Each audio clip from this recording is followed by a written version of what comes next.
शांति। ये बाबा की 20 तारीख की साकार वाणी है। सार है मुरली का।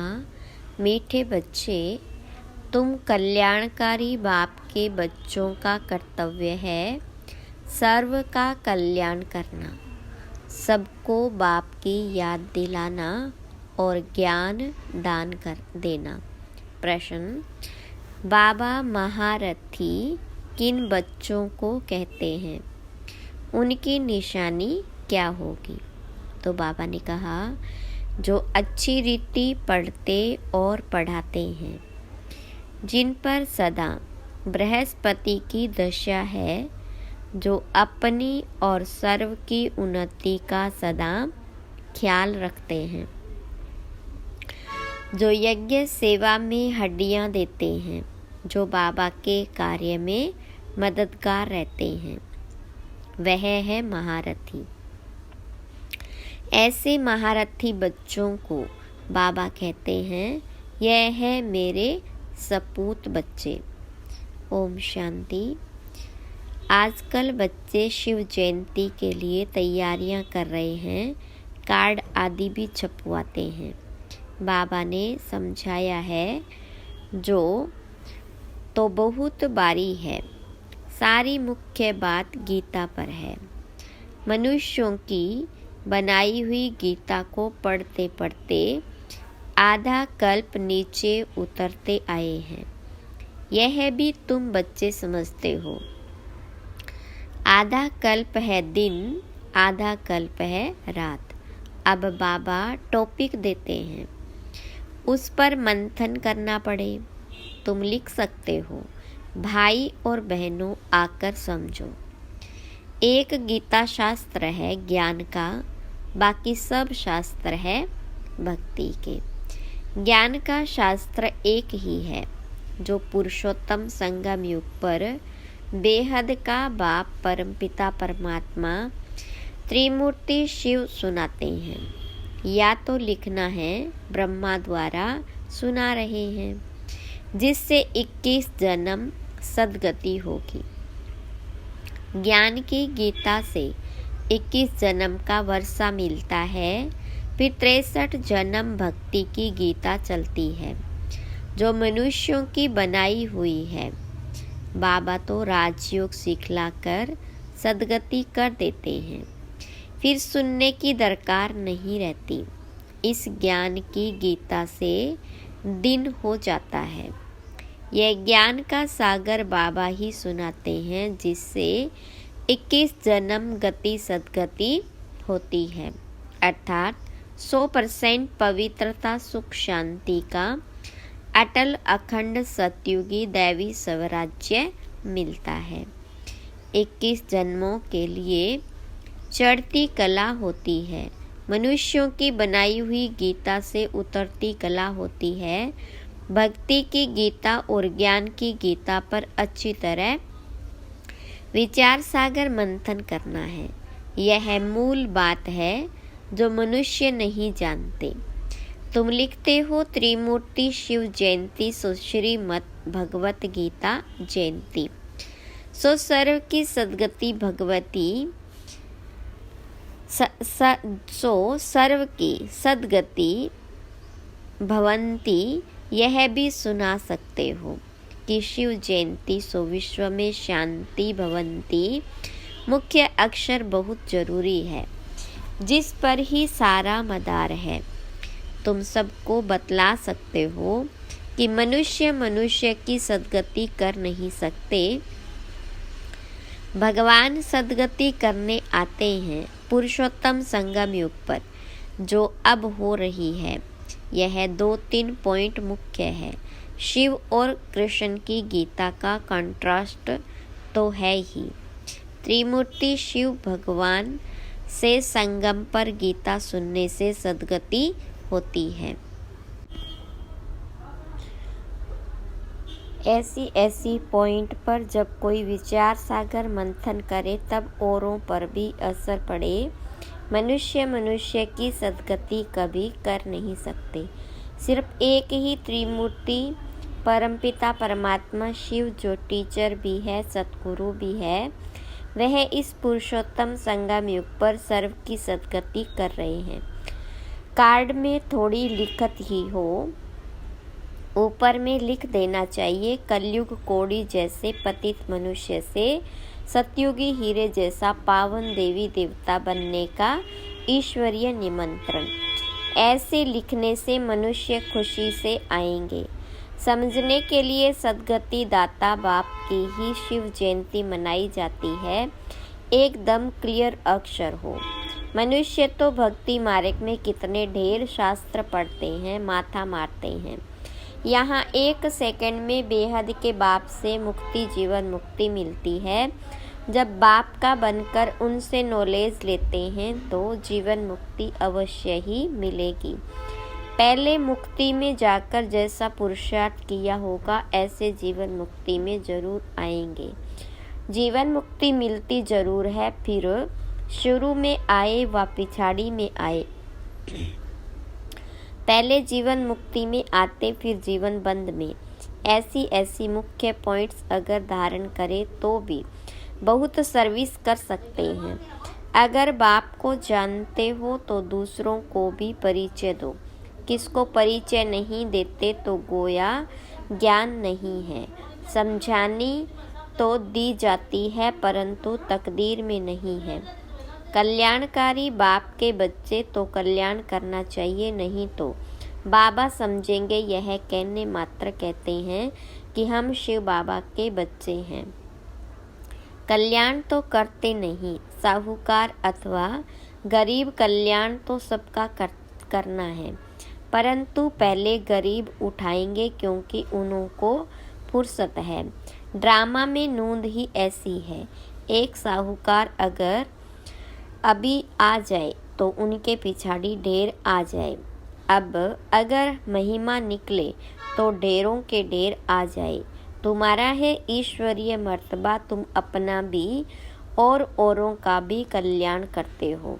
जो अपना ही कल्याण नहीं करते तो औरों का भी कर नहीं सकते। बाबा तो है कल्याणकारी, सर्व का सद्गति दाता, तुम भी मददगार हो ना। तुम जानते हो वह है भक्ति मार्ग की दशा। सद्गति मार्ग की दशा एक ही है जो अच्छी रीति पढ़ते और पढ़ाते हैं।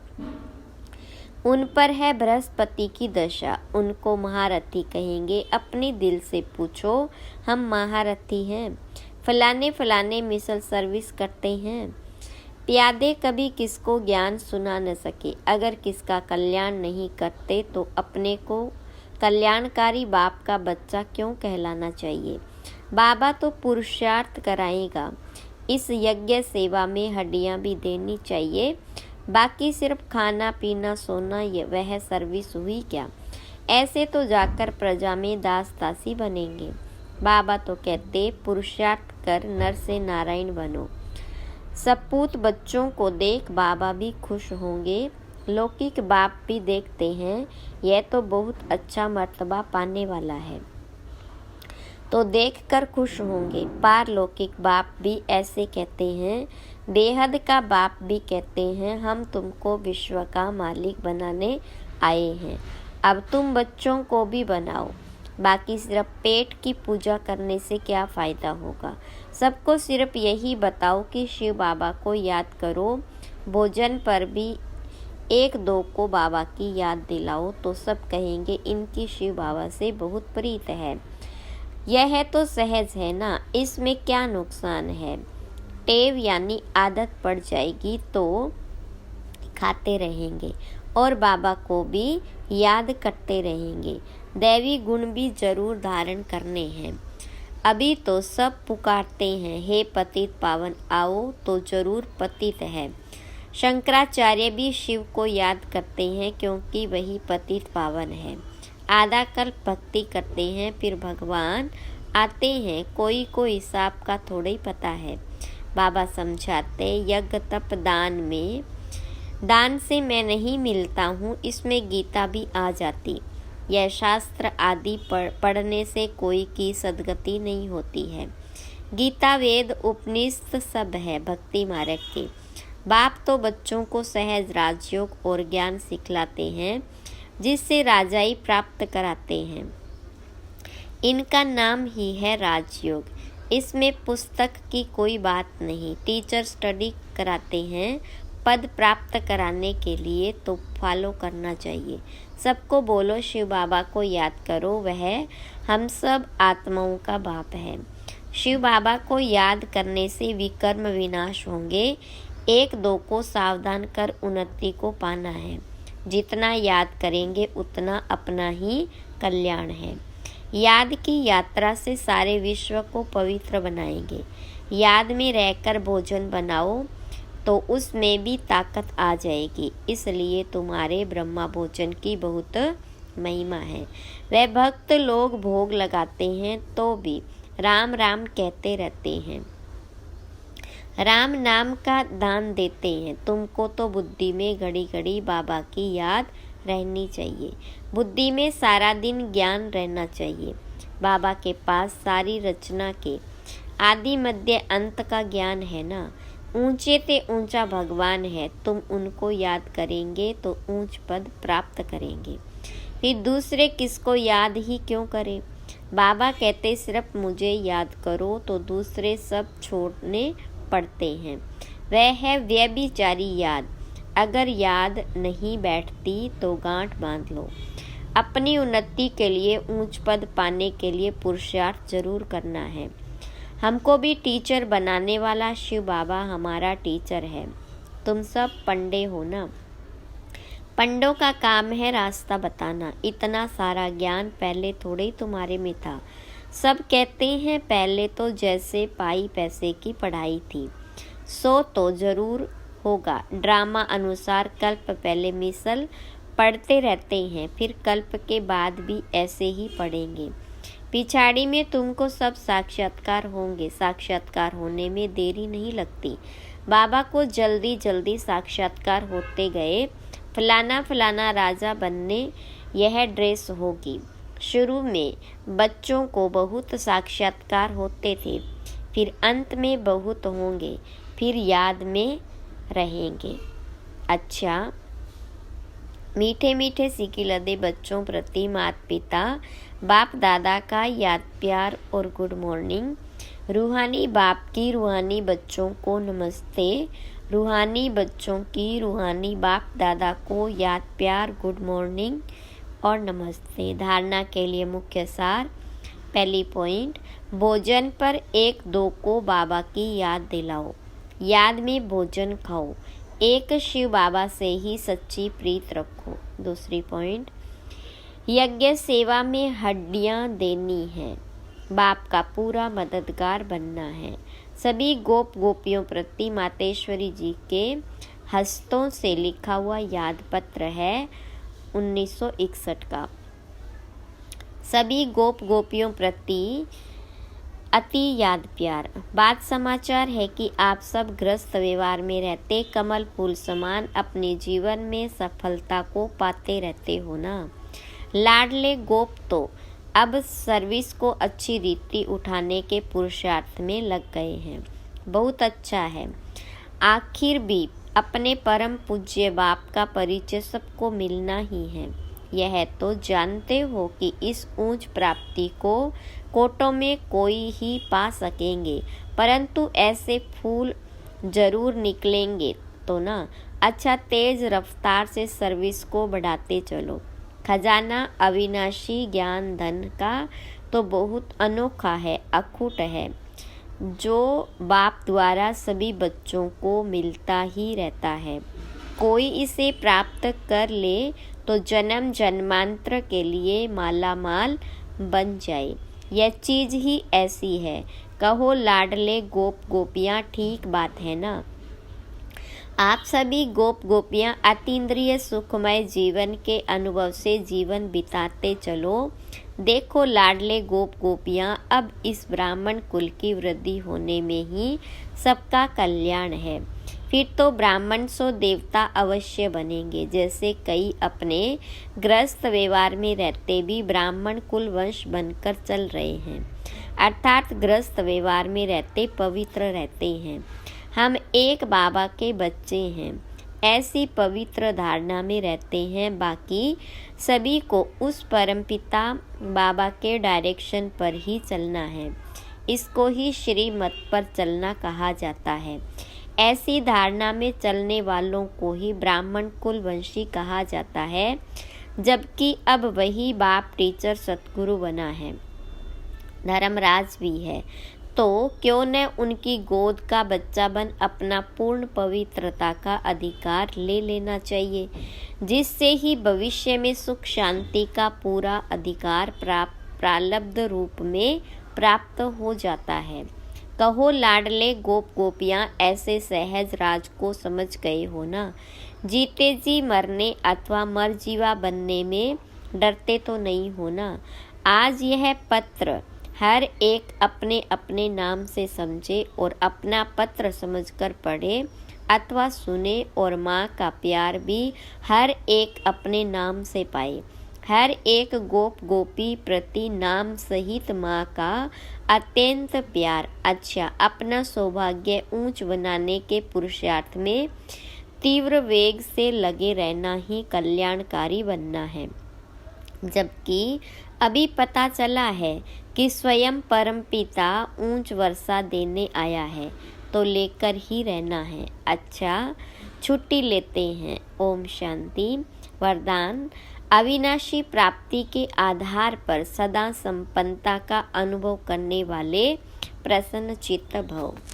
विस्तार है। संगम युग पर डायरेक्ट परमात्म प्राप्ति है। वर्तमान के आगे भविष्य कुछ भी नहीं है, इसलिए आपका गीत है जो पाना था वो पा लिया। इस समय का गायन है। अप्राप्त नहीं कोई वस्तु ब्राह्मणों के खजाने में। यह अविनाशी प्राप्तियां हैं। इन प्राप्तियों से संपन्न रहो तो चलन और चेहरे से सदा प्रसन्नता की विशेषता दिखाई देगी। कुछ भी हो जाए, सर्व प्राप्तिवान अपनी प्रसन्नता छोड़ नहीं सकते। स्लोगन: परमात्म प्यार के अनुभवी बनो तो कोई भी रुकावट रोक नहीं सकती। अव्यक्त इशारा: अव्यक्तित साइलेंस द्वारा डबल लाइट फरिश्ता स्थिति का अनुभव करो। कोई भी आपके समीप संपर्क में आए तो महसूस करे कि यह रूहानी है, अलौकिक है। अपने पूर्वजपन की स्मृति से सभी आत्माओं की पालना शांति की शक्ति से करो। आपका फर्ज है अशांति के वायुमंडल में आत्माओं को शांति का दान देकर उनमें शांति की सहन शक्ति की हिम्मत भरना। इसके लिए अपनी वृत्ति द्वारा मनसा शक्ति द्वारा विशेष सेवा करो। लाइट हाउस बन सर्व को शांति की लाइट दो। ओम शांति।